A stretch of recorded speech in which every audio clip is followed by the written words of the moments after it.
Welcome, empowered empaths, to the Power of Healing Your Energy show.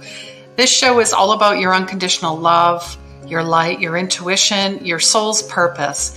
And depression and anxiety are a side effect of not living intuitively, not trusting your gut, the lost connections with your higher self and others. Your soul's purpose is here.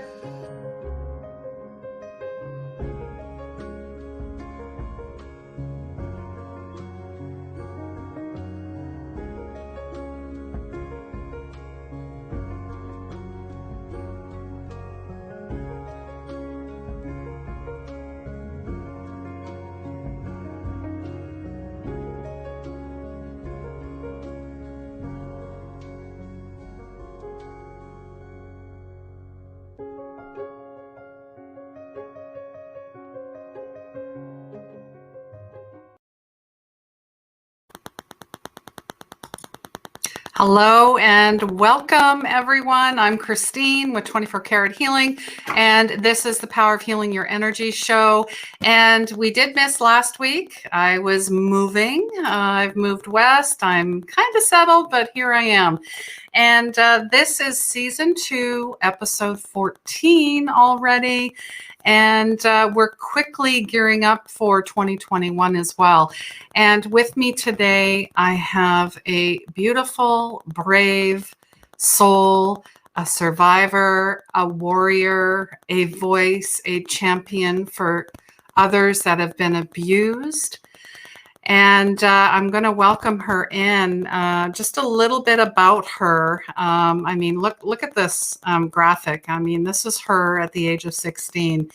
And you know, in church, this is supposed to be a happy, welcoming, and safe place. But unfortunately for her, this became a place of great harm. And not only has she been doing this work for a very long time, she also has her wonderful husband and her 2 grown children, grandchildren, and her fairly well-behaved dogs to support her as well. But she serves on many boards.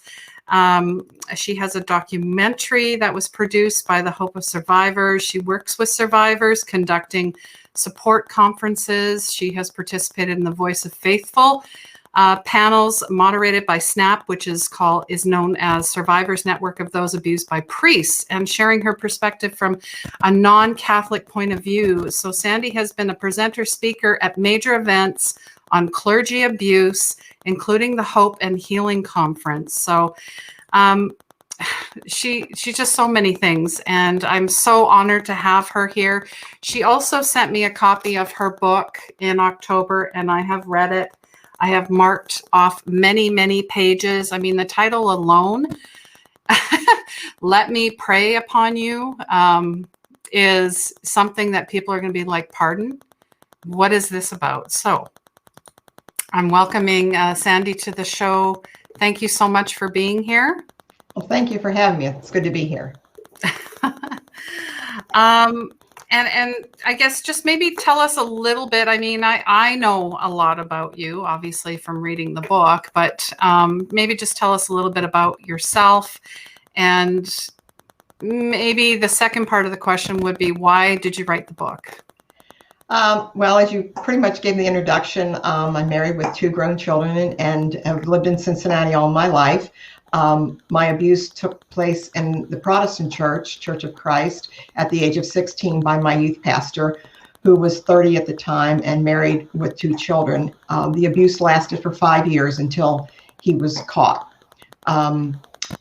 So that's sort of the beginning of the story. I was very active in the church. It was a big part of my life.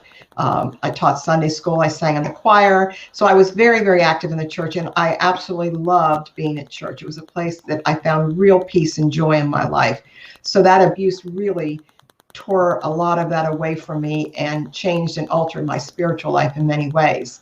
I wrote the book because I was concerned as the confusion as what people understood clergy sexual abuse to be. And they didn't understand the dynamics of grooming, manipulation, and gaslighting. And so I was frustrated that people would say, I just don't get this. Why do these women or these young girls just don't say no? So that was one reason, because I wanted to help people understand what really does happen in an abusive situation, whether it's clergy or not. But when it's with the clergy, that added dimension of being part of the spiritual world just totally changes everything. But I honestly wrote the book because so many times I wondered over the years, what would have changed in my life at the time the abuse was occurring if I'd heard someone else's story? Because I thought I was the only one. I truly believed that this didn't happen to anyone else, that this pastor, who everyone loved, I got the bad apple in the barrel. So if I had heard someone else's story, maybe it would have given me the courage to come forward at that time instead of waiting the 27 years that I did. It was 27 years that I hid this secret before I was able to tell anyone. So it's a book that's about abuse, but it's also a book about encouragement. It's a book about hope. It's a book about healing, because you don't have to be stuck in your abusive mind where you don't think you can get out, that you think this is the only way I can live my life is to keep a secret and hide it from everyone. So it's not just about abuse. It is about hope and healing. Yes, absolutely. And yeah, when you said that part about the abuse and talking about it, letting that secret go, that also feels very, I heard the word freedom. Mm-hmm. It was, you know, first of all, I've kept that secret for 27 years. My husband didn't know, my close friends didn't know. And part of that was a fear of the consequences of ever telling anyone, because our abusers most of the time will tell us, no one's going to believe you. And if you do tell anyone, you'll be in trouble. And of course, when his actions were discovered in the church at the time, I was blamed. He was moved to the next church. He was given a going away party. I was called in by the elders and told that because of my behavior, I was to leave the church. And I was devastated. It absolutely tore my world apart at that point. That church meant everything to me. So I knew what it meant if I told anyone. So for me, that fear of telling anyone remained with me for 27 years until the trigger factor forced me to deal with my past. And I talk about that trigger factor in chapter 1 of the book, that it was a total eruption.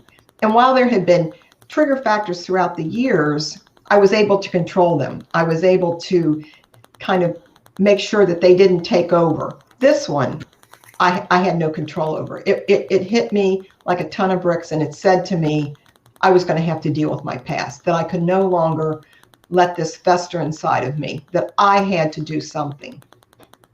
Yes, powerful. And that trigger factor, was it seeing a sign Yes, on the highway? It was actually, I was driving to a golf tournament that my daughter was playing in college, I at that time wasn't really paying attention, but the sign was the town in which he moved to after leaving our church. And so there I was, that close to him again, 27 years later. And I literally pulled to the side of the road and just sobbed. And I didn't know why. I felt this pain. I felt this uneasiness, but I couldn't explain it, because I thought, why after 27 years is this happening now? And why is this man back in my life now? I was happily married. My life was in good order, but it was time to deal with my past, because I couldn't heal and I couldn't be who I needed to be and and the life I should have had as long as I was keeping this secret. It wasn't going to work for me anymore. Yeah, you only have so many. I mean, for anyone that has trauma, you can only have so many compartments that you can hide and store things away, and then there's no room for anything else, I guess is what you're saying. Now there's in the beginning, I mean, you wrote a very nice message for me in the book, but at the beginning of the book, it talks Matthew 7:15. Beware of false prophets who come to you in sheep's clothing, but inwardly are ravenous wolves. Was that part of the inspiration for the title? Is that? It was because this was someone who pretended to be a shepherd of the sheep. Yes. And he wasn't a shepherd of the sheep. He was looking to devour one of the sheep. And he was looking for someone who was weak. He was looking for someone who was vulnerable. And I fit the bill on that. I remember over the years thinking, Why did he choose me? Why me? I used to think, well, maybe he thought I was pretty, or maybe he liked my personality, or maybe because I was so active in the church. No, he chose me because he knew I had a vulnerability that he could tap into and that he could use and eventually control me. And that's exactly what he did. And they do this methodically, they do it systematically. It's a very slow process. The first time he kissed me was in my hallway. It was after a youth group meeting. He came over to me, he waited for everyone to leave and told me how great the evening went, how proud he was of me. And of course, I'm on cloud nine. I'm 16 years old. This man who I adore, who I look up to, who's my pastor, is telling me all these wonderful things, and I'm feeling very special. And he bends down and he kissed me. And it wasn't quite right. I didn't think, this doesn't seem right to me. But in my 16-year-old mind, it was the only way I could rationalize that this was just his way of showing how much he appreciated me. It would take an entire year before he would eventually have sex with me. I mean, it was a very slow grooming process, and it was a trap he was setting. It was and predators are good at that. I mean, they're very patient. They need to wait until the prey is ready to be completely trapped. And that's where it ended, where he then eventually had sex with me. And then I didn't feel like there was any turning back, because in my mind, I had participated. I didn't say no. I didn't know what to do. And so I let it happen. And that chapter in the book was probably the most difficult one to write, because I had to relive all that over again. But it was an important chapter to write because it helped me understand that I was powerless at that point over this man who had control over me. And he was filling a need in my life. And so that vulnerability and the fact that he was filling that need, it set me up to be used by him and controlled by him. And that lasted for 5 years. Yeah, all during the while, kind of, it's almost like he put you in this bubble. And they need to do that. The isolation is a huge part, because they can't let you get close to anyone else because you're going to reveal the secret. And so he isolated me from my friends. He told me where I could go, who I could see. And of course, I have no one that I can tell. I don't have anyone that I feel like I can trust to tell. First of all, he reminds me that no one's going to believe me. But it was also, I didn't want anyone to know this about me. I was having sex with the pastor. That was something I didn't want anyone to know about me and what I was doing. And for 27 years, I carried that guilt and I carried that shame with me. And I feared my friends and my husband would find out. I mean, how bad do you have to be kicked out of a church? Who would want that to be known? I was kicked out of a church for what I had done. And it wasn't until that trigger factor that it started the lies and all of the things that he had told me started to unravel, and that I was able to begin to see, no, this wasn't what I did. This was done to me by someone I should have trusted in a place that should have been the safest place on earth, and it wasn't. And so that began my journey of healing, which took a while, but it's still a journey. It's trauma and sexual abuse are not something you just can ever just let go of completely, because it's a part of who you are, but it doesn't have to define you. And so for me, it has been freeing, as you said, to be able to let go of this secret. Because really, for a long time, I thought, I'm keeping the secret. I'm controlling this secret so that no one knows. And in reality, that secret was controlling me. Because as long as I was holding on to this secret, and as long as I was holding on to my past, he was still a part of my life. He really was never out of my life until I could let go and say, this is what you did to me and you had no right to do it. I mean, I did confront him, which was a huge part of my healing. Even from the very beginning, once I was beginning to understand what was done and that this was abuse, I felt the need to confront him. Now, I didn't know if he was still alive. I didn't know, but I did hire a private investigator. I found him in a church, still a minister, and I confronted him. It was like taking my voice back. It was like I was now taking my power back, that he no longer controlled me. And it was good for me to have done that. It's not something every victim can do, but for me, it was what I needed to do. Absolutely. And yeah, I felt that. I really did. I honestly feel that Well, I work with a lot of clients, and church or God or some type of religion, there's some type of trauma attached to it, whether whatever it happens to be. There always seems to be some type of attachment to it.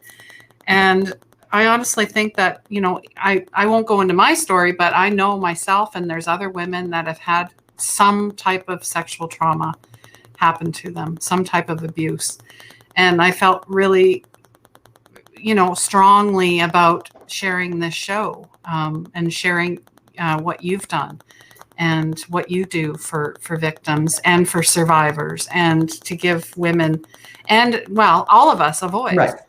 Right. It's so important for victims to understand that you're not alone, and that while our stories may vary, we still have a connection with how our abuse damages us in many ways, changes us, makes us believe that we're not worthy.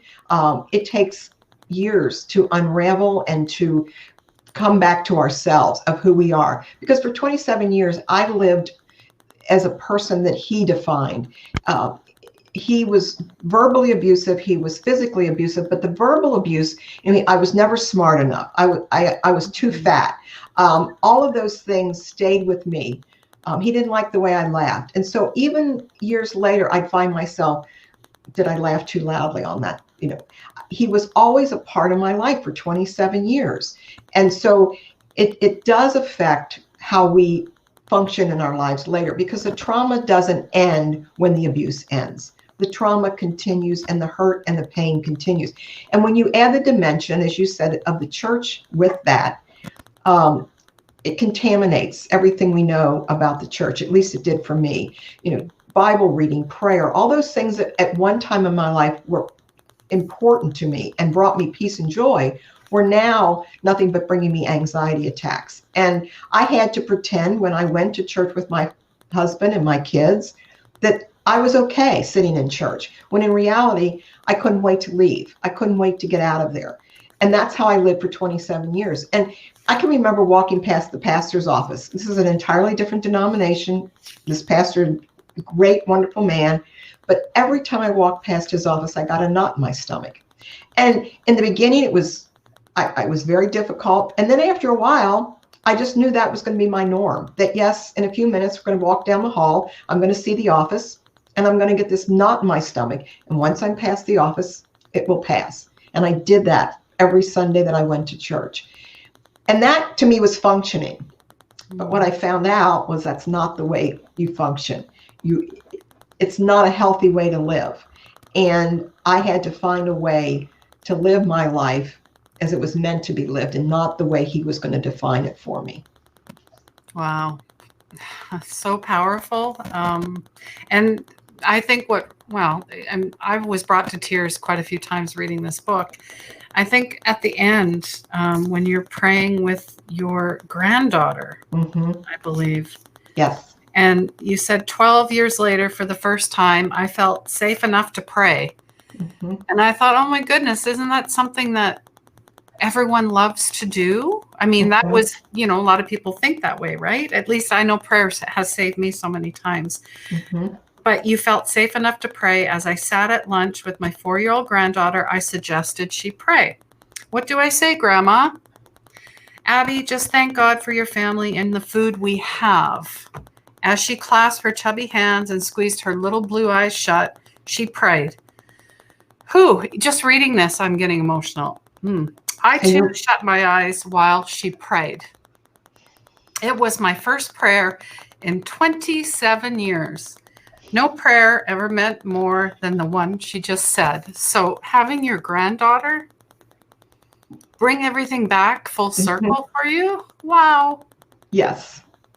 And prayer, I missed that for so long. And you're right. That is a connection to God that helps us through many trials and tribulations in our lives. And I didn't have that. And I missed it, but I didn't know how to get back to it because he had contaminated that with me. He would stand up and pray on a Sunday morning after having sex with me the night before. I mean, I couldn't separate the two. And it became a mesh of this evilness that I felt when I was with anything spiritual. And I never blamed God, but I could not separate how this happened in a church and how this man who for 5 years would preach every Sunday morning. He preached on marriage and the sanctity of marriage while he was having sex with me. He twisted scripture so many times with me, telling me that God was complicit in our relationship, that he condoned this relationship. And it was because of me that his ministry was as wonderful as it was, and that he was like David in the Bible. And all of those things that I couldn't understand, but I didn't know else what to do but to listen to what he was telling me. And again, I had no one to go to and say, here's what he's doing, or here's what he's saying. This doesn't make sense. He was my world. And so whatever he said became my reality. And that's gaslighting. That's what they do in gaslighting. They tell you what your reality is, and that you slowly begin to accept that as your reality. So they use terms like, you're crazy. I didn't say that. Or, no, that's not the way it happened. Or the one that, was interesting, when I was writing the book, I wrote it as I remembered it. And so many times I found myself writing, he would say to me, I love you. Then a couple chapters later, he said, I love you. And I stopped and I thought for a minute. And I said, did he ever say that he loved me? He never said, I love you. He said, I love you. He was planting that gaslighting into my brain. I may have questioned whether he loved me because he was mistreating me, but I kept hearing in my mind, well, he says he loves me. He must love me. He's telling me he loves me.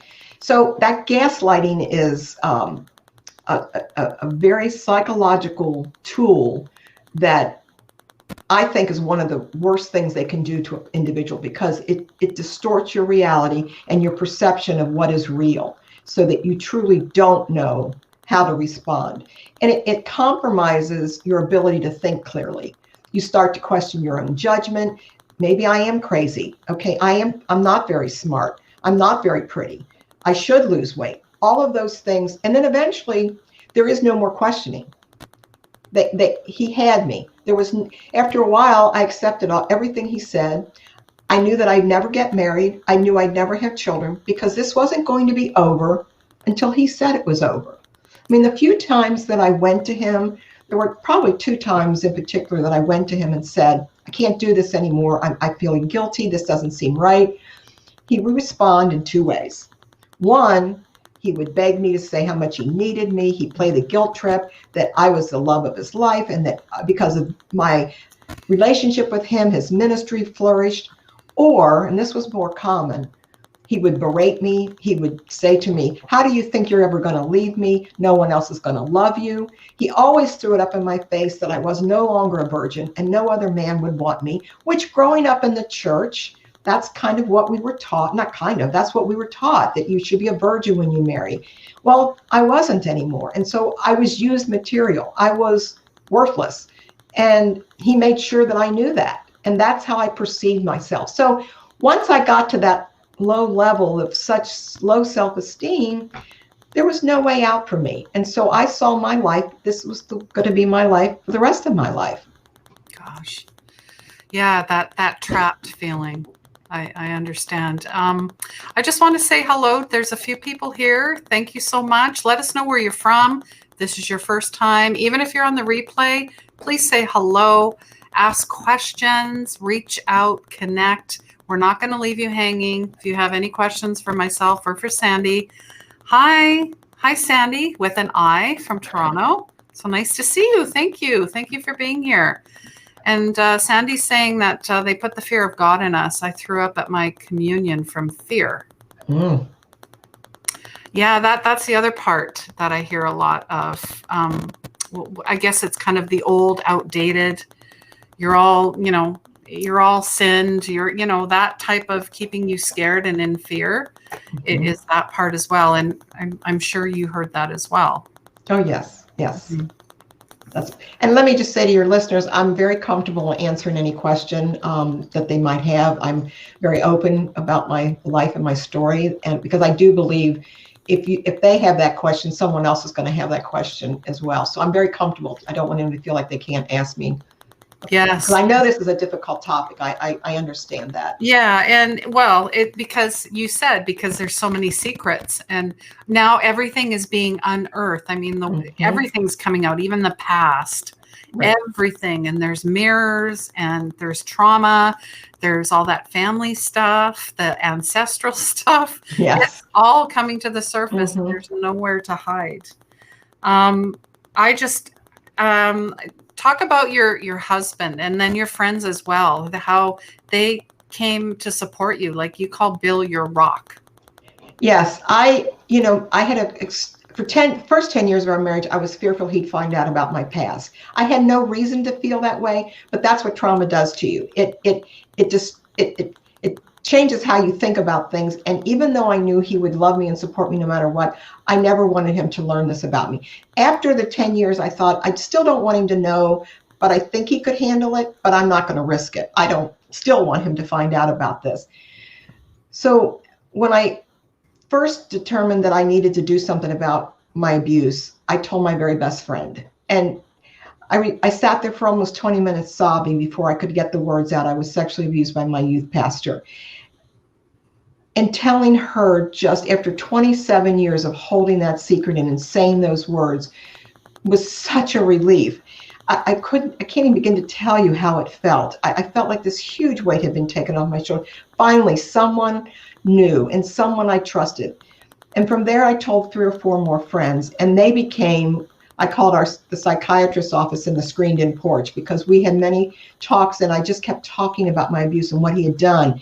And every time I told a little bit more of my story, I felt more comfortable. I never felt totally comfortable saying it all at once. I had to let it out piece by piece, because I needed to see, can I trust these people? Okay, now I'm going to tell them about this part, because this is even worse than what I just told them last week. So I needed that assurance that they weren't going to judge me, and they didn't. They were very supportive. And I tell victims, you need to find someone that you can trust and someone that you can talk to, because again, keeping the secret's not healthy, and it's not going to help you in the long run for your journey of healing.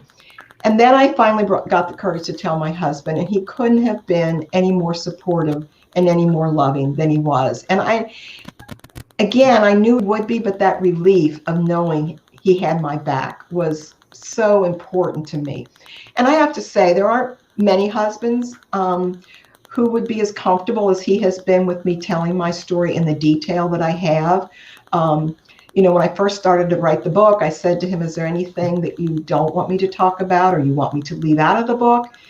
And he said, no, it's your story and you have a right to tell it. And so having that support and having that go ahead gave me the courage to write the book. But I was very lucky to have a large support system around me. My sisters were very supportive. I think the hard part was telling my kids. I mean, it's not something you want to know about your mother. It's difficult to hear. So telling them was probably one of the hardest things I had to do. They, again, were supportive. As you can imagine, my daughter's more engaging about the topic with me than my son would be, typical. But again, he has, when I said something to him about I'm doing some speaking engagements and I wanted you to know, and I kiddingly said, I might end up on Oprah's show. He said, go for it, Mom. So I'm very thankful that I had these 2 children who were as supportive as well. So yes, I've been lucky and fortunate in that way that's helped me. Most definitely. And just, Yeah. Sharing with us today and whoever you happen to share with, it radiates, it resonates out for, others to say, oh, I'm going to share my story. I always think of, it's interesting that one of my favorite shows, now I know it's a television show, but Law and Order, SVU, is always one that I followed right from the beginning. So, I feel, part of that kind of set us up to where we are today to kind of share more, if that makes sense. Yes, it does. Okay. It does. I think, when this happened to me in 1972, there was no internet. No one would have ever dreamed that you would accuse your pastor, your priest, or your rabbi of sexual abuse. That wouldn't have even been in the realm of anyone's thinking. And even when his actions were discovered, they still didn't want to accept that this was something he had done. I was blamed. It was easier to blame me that, I chased him. I'm not even sure to this day what he told them. I was never questioned. I was never asked anything about my side of the story, or I know. I was simply told, here's where you sit in church. Here's how you behave. If someone asks you a question, you come to us and tell us what the question was and how to answer it. So I was being manipulated not only by him, but the church as well. Now, I have to say, not only did I confront him, I requested a meeting with the current elders of that church. None of them were at the church at the time, but they were very gracious in allowing me to come and talk to them and tell them my side of the story for the first time, because the narrative had always been written by him. And so it was I needed to confront the church as well as I did him. And again, they were gracious in allowing me to do that. It wasn't about blaming, it wasn't about shaming, but it was about saying what you did to me was wrong. Yes. And I need an apology. Absolutely, to make amends. To make amends. I get that, because you weren't getting that. No. You fought. I mean, at the back of this book is all the letters that you sent. Yes. And that was with, I was so concerned that this man remained in ministry. He's still in good standing within that denomination. I was so frustrated. First, I went to a supervisor who, if you read that letter, it probably is the most horrific letter of them all. Tell me what a great guy he is, and the church has grown, and he's done some wonderful things, and my story 27 years ago doesn't matter. And I think the line that I remember most from that letter is the guilt that I would feel if I expose this man now, and how I will hurt this current church, and that it would be difficult for me to live with that guilt of hurting this church that had nothing to do with what happened to me. So then I went to his denominational leaders, which were in Indianapolis. Basically, I got the same answer. This is not something we can deal with now because it happened 27 years ago. Our churches are autonomous, so they all hire and fire their own pastors. We have no control. So then I wrote a letter to the president. So I finally, after banging my head against the wall, understood that nothing was going to change, that this was something I had to accept. And that was part of my healing too, because I was angry. This man deserved to have consequences for what he had done, not only to me, but he had a history on his own admission. So I was so frustrated and angry. And then I finally had to understand that I couldn't let that eat away at me. For 27 years, guilt and shame was eating away at me. And now I had anger and frustration, and nothing was going to change. So I had to let go of a different outcome that I needed and wanted, that I was never going to get. I had to let go of that. And it scares me that he's still in the ministry. It probably scares me more that the people around him don't see this as a problem or an issue. That's even scarier to me. Absolutely. That the leadership doesn't recognize that this man lost his privilege of ministry from the moment he started to have sexual relationships with anyone in his congregation. That was a privilege he lost by his own actions. And I say this in the book. It's not about not forgiving this individual, but it is about consequences. And certainly if he's repentant, which I don't think he is, but that's for God to decide, but he hasn't shown. And, the Bible talks about demonstrating acts of repentance. It doesn't say you just have to say you're repentant. You have to demonstrate acts of repentance, which he's not done. He's made no effort to help any of his victims. He still continues to hide his past. He's still, so to me, I felt like he was still a danger to the church, and yet I was dismissed, that they saw this as not an issue with this man. So it's not about not forgiving him, but he needs to be forgiven sitting in the third row of the church, not in the pulpit. And certainly if there's ever a minor involved, if sexual abuse, regardless of the pastor, whoever it is, that's against the law. And that needs to be reported to the police. And I can tell you, churches today will still hide sexual abuse with minors. And that's got to stop. That has to stop. And I was a minor at the time, but at the time the law said age 16 was the age of consent. It's no longer. I think that the law now is 18, but at the time, the age of consent was 16. However, Because he was my pastor, it wasn't against the law. But had he been my teacher, it would have been against the law. Wow. So go figure that out. Yeah. No, that is Yeah. wrong on so many levels. It is. Wow. And whether it's legally wrong or not, because some states, I think the age of consent still is 16, whether it's legally wrong or not, as the church, it's morally wrong. Absolutely. It goes against everything that we are supposed to be doing within the church. And, we talked about the wolves in sheep's clothing. The Bible mentions that 27 times. 27 times in one form or another, we're warned about wolves in sheep's clothing. So we shouldn't be surprised when these men, sometimes women, show up in our congregations, in our synagogues, because we're warned. They're going to be there. It's what we do with them. It's how we respond. It's how we care for the victim. It's how we look at the victim and say to her, this was not your fault. This man should have been trusted in your care, and he should have been taking care of you, and he didn't. This was not your fault, and we're going to take care of you. But that doesn't happen. It doesn't. Sadly, it doesn't happen. It's getting better. It's getting better. It is. It is. I will. But the tendency to want to look for blame on the victim still remains, because it's easier. We're dispensable. It's much easier to say, well, let's, move her along and not say too much, and maybe she won't say any more to anybody else, and keep this quiet because we don't want to have this stain upon the church.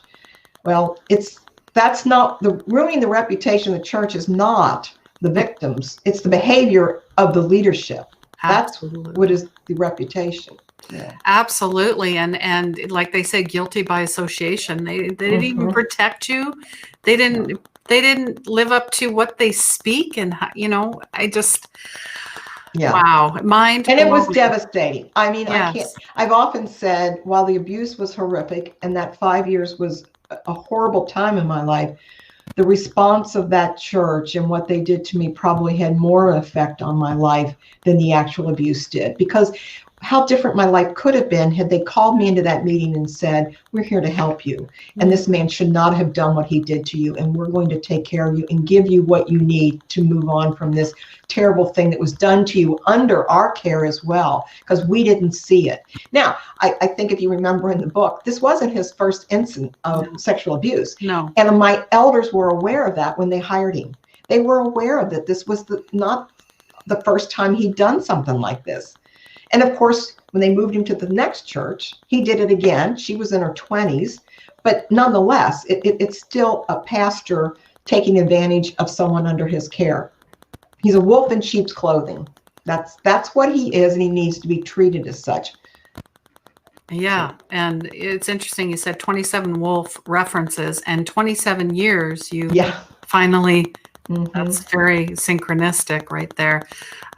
Lynn is just saying, keeping the secrets eats away at a person. And once you start releasing, there are many layers that need to be peeled away. Absolutely. And it takes time. It does. And I also found that you just don't tell the secret once. It needs to be told over and over for you to keep releasing each, like she says, layers of it. I mean, my friends came every day that I talked with them with a box of tissues, and they listened to me over and over and over again. And that's so important for someone who's wanting to help a victim of abuse, whether it's in the church or not. It's so important to just let them talk. Yes. They're not looking for answers. They certainly don't want to be judged, but they just need to have that validation that my story is important and I need to tell it to you. And you matter. And you matter. And I'm here. And it wasn't your fault. That's right. It wasn't your fault. I think that's one of the hardest, or the biggest hurdle for me anyway, was learning to forgive myself. Because I blamed myself, and I needed to remind myself, look, he took advantage of me. He took a vulnerability that I had, and he tapped into it and pretended like he was caring for me, pretended that he was helping me, only to draw me into his claws and his trap. And that the coping skills that I had at the time, I did the best I could for what I could do at that time. And I tell victims, it's always easy to look back and think, why didn't I do this? But you did what you could at the time with what you were able to do and where you were in that crisis in your life. anytime we're in crisis, you're not thinking clearly, or a vulnerability makes you think one way than another way. So we need to be gentle with ourselves and forgive ourselves for being who we were at the time when this person took advantage of us. And that was the first step. Forgiving ourselves. Yes. Yes. That's huge. Marcia's just saying some women and men even today are told you are wrong, say your prayers and go home. Mm-hmm. And they like to, it's devastating to the victim. It is. And I think, again, it's this idea that they want to protect the church. So let's keep this quiet. Yes. And the problem with that is, I'm sure my abuser thought he was scot-free from me. He probably didn't give me a second thought. 27 years later, I show up on his doorstep. At some point, victims are going to find their voice. It may not be right away, but they're going to find their voices. And when they do, it's time for the church to stand up and say, we were wrong. Mm-hmm. We were wrong. Yeah, those 3 words, we were wrong. And, I in my confrontation with him, I had made a list of about 20 things that I wanted to say to him, to say, this is what you did to me.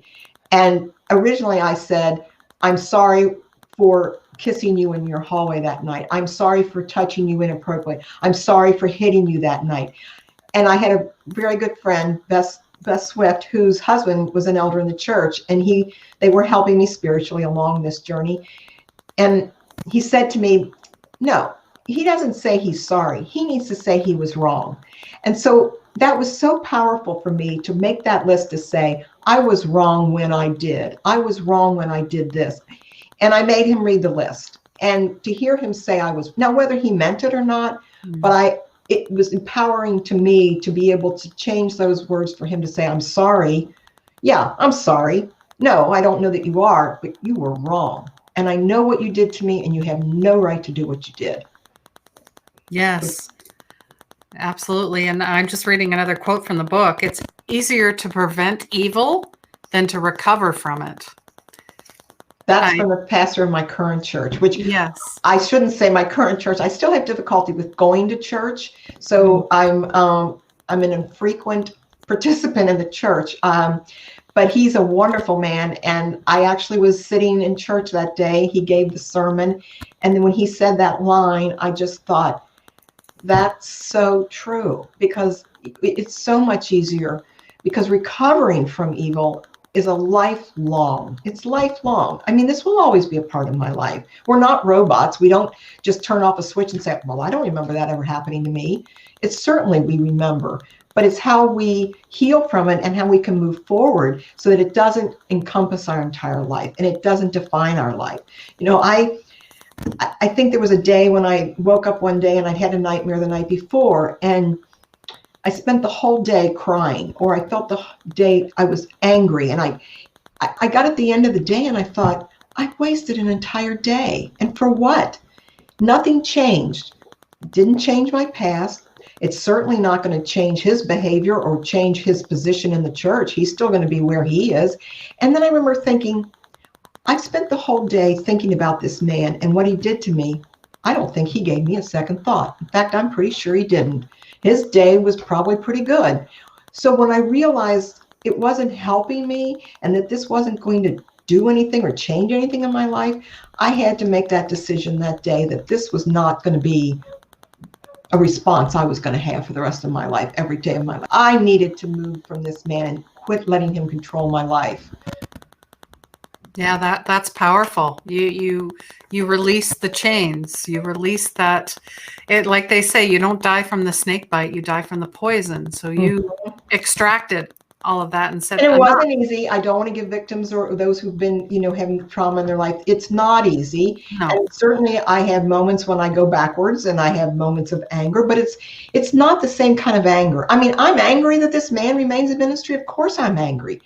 But it's not the same kind of anger I had before, where it was a revenge or a hatred kind of anger. I'm probably more angry at the people in his leadership and his elders. I'm angry at them. He's who he is. He's not going to change. But that they continue to support him, yeah, I'm angry at them. Yeah, definitely. I mean, you're supposed to be there to protect. and lead and guide and walk the walk and talk the talk. And part one of, the book and Victim, there's a quote. It's anonymous, but it says, the saddest thing about betrayal is that it never comes from your enemies. Mm-hmm. It's very true. And then you went to part two, to Survivor, and now you're Advocate. Mm-hmm. And that's been healing for me as well. When I confronted him, my thought was, okay, I was in angst for months before I confronted him, and I was just a mess, just truly a mess. So I thought, okay, once I confront him, this is going to be it. It'll be over and I can move on and everything will be just fine. Well, that didn't happen. So then I thought, okay, well, I'm upset that he's still in this. So then I wrote my letters, and then I tried to get all of his church leaders to understand what this man was and why he shouldn't be in ministry. That didn't happen.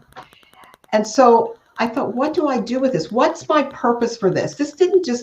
I needed to find a reason why this happened. And I don't believe God caused this to happen, but what can I do? What can I change that's going to make a difference of what I went through and find a purpose?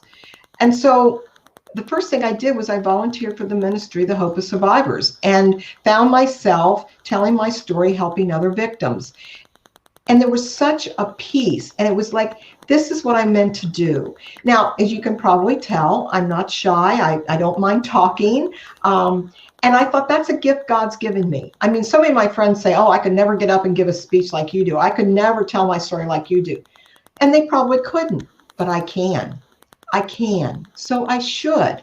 And because I can do that, I have found my purpose. And it's taking my pain and said, here's what you can do with this pain. You can help others. One of the interesting things I found when I first joined a support group was I would listen to other people's stories and find myself sobbing at their stories, thinking, oh, their pain is much greater than mine, or their abuse is much worse than what I went through, and finding myself moving out of my own story into theirs. And that was helpful as well, that, we've all got our stories and we've all got pain. None of us go through life without much, some trauma in our life, whether it's a death of a loved one, whatever it is. And so to connect with other people who have that same trauma in their life is life altering. And it was, at least it was for me. Yes. And and I know what you mean. When you hear someone share their story, you feel that bridge and the vulnerability, the connection, and then you feel in service. Yeah. Which is beautiful. And thank you for all the work that you do. You go to, are you doing a lot of online conferences? That's exactly where I am. It was interesting. The book came out came out today, a year ago, exactly a year today, I launched the book. Wow. And so my anticipation was, I was going to be going to these conferences and things. And so I had spent a lot of Zoom, which is fine, but I'm a people person, so I'm anxious to get out there and get back to speaking and being able to connect with people, because there is something, when a survivor walks up to me and says, can I talk to you for a minute? I know that connection is going to be important to them, and you lose that with Zoom, which is sad that we're where we are today, but hopefully we'll be out of this. I agree. There is something about the in-person. I understand that. So is there anything else you'd like to share with us? And I did leave your website if people want to reach out, if they want to get the book. How did they get the book? Is that on the website? It's on the website, and it's also available on Amazon as well. Amazon. Perfect. Yeah. Perfect. I will say one more thing before we close. So one of the questions I have asked sometimes is, how can I help a victim of clergy abuse? What can I do? And one of the things I want to remind them, and we touched on this earlier, is to keep in mind that things that you may find comforting, like prayer and Bible study, are trigger factors for victims of clergy abuse. So often, someone will say to a victim of clergy abuse, let me pray for you, or I want to pray with you. That isn't always helpful to a victim. So you might phrase the question, would it be all right if I pray with you? Because that tells that victim two things. One, you understand that they have a trauma associated with prayer, and that you're not going to judge them if they say, no, I'd rather you not. The question leaves it open for them to say, yes, you may pray with me, or no, I'm not comfortable right now doing that. So I always caution people of faith, because faith-based and spirituality is a part of most people's lives one way or another, and they want to help. And just keep in mind that sometimes spiritual meanings and Bible reading and those kinds of things can be trigger factors for victims. Yeah, no, that's a great reminder, even for myself, because I Yeah. hold some prayer groups. So I appreciate that. Thank you. Mhm. Thank you so much. Thank you so much for writing the book. Thank you so much for sharing the story. I know that there's going to be so many people. Please, read the book. If you want me, I can gift this book to someone as well if they'd love to read it. It's, I've got so many pages marked off, and we didn't have enough time to cover it all. But I'm just looking at the documentation and letters here, and it's interesting. I don't know if everyone can see this, but New Year's 1974.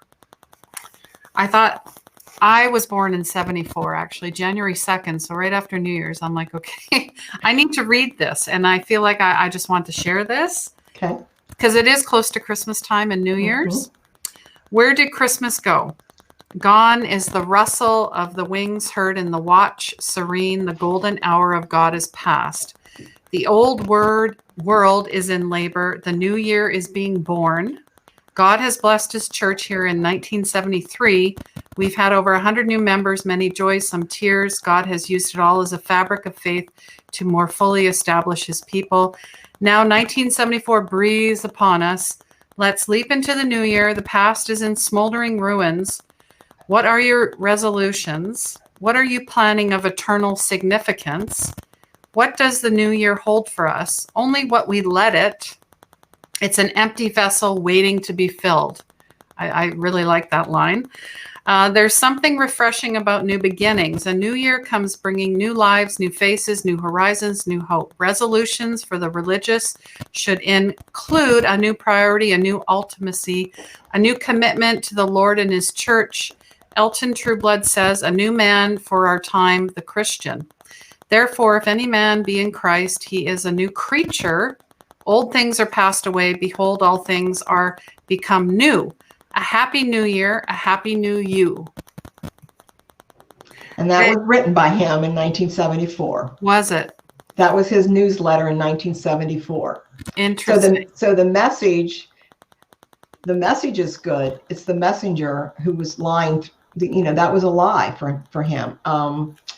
Yeah, that was 1973. That was the year he finally had sex with me that year. And that new year, he wrote that in the newsletter. And so here again, I'm reading all these things that he's saying while this is what he's doing. And so, even though that was in the book and I've read it many times, hearing it again, brings back some very vivid memories for me, as I remember sitting in church and listening to him and reading that newsletter that year. And I had kept all the newsletters. That was just something I had done. I put them in a box. I never read them over the years, but I kept so many things from the church. But so imagine him writing that, and then who he was when he was writing it. Goodness. Yeah, what meant to be a beautiful message. Right. And again, the message he was very good at that. He was an excellent speaker. His sermons were dynamic. But they were being delivered by the wolf in sheep's clothing. A classic narcissist, which yes.